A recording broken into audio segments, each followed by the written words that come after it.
We're now going to show you something which is also on the grading syllabus, which is Kata. If you space yourselves out, guys.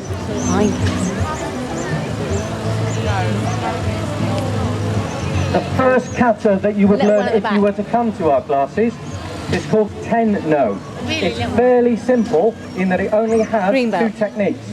I'm going to get the guys to go through it to demonstrate that this is the basic beginner level kata that you'd have to learn to get your red belt.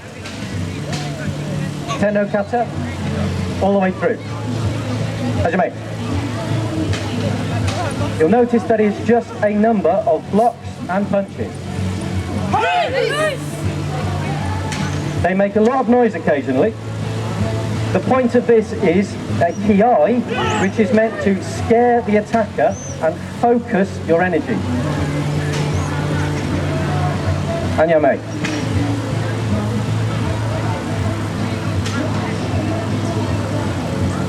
Everyone happy doing Nidan?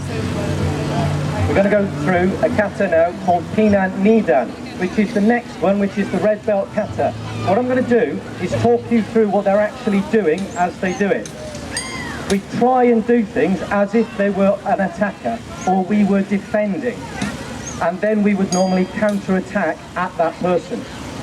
So the first move in this kata, they are being attacked from their left-hand side, from your right as you look at them, and someone is trying to punch them in the ribs. Their defense against this is to drop their stance and hammer fist down on the wrist of the person punching them. Pinan Nidan, I count. 1. Now that attacker has been foiled, they will step forward and punch them. 2. Similar attack is coming from behind, they will turn and perform a lower block, so someone is coming at them to the belt area from behind. 3. That person has now grabbed their wrist. So what you're going to see is them move their wrist around in a circular motion and bash down on the wrist, the same as they did for the first technique. 3. They will then step forward and punch that attacker. 4. There will now be a block followed by a series of blocks.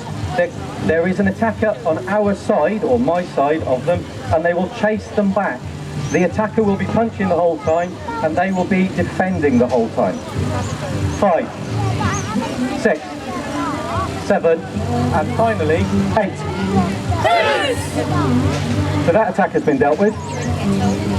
We'll now go through a couple more. They're all very similar. 9, 10, 11, and 12.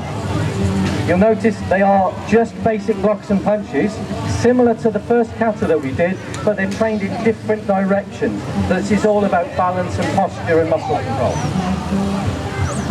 Similarly, there's going to be an attacker coming from their left-hand side. This time they're going to chase them away with a series of punches. So they'll start with a block and then a number of punches.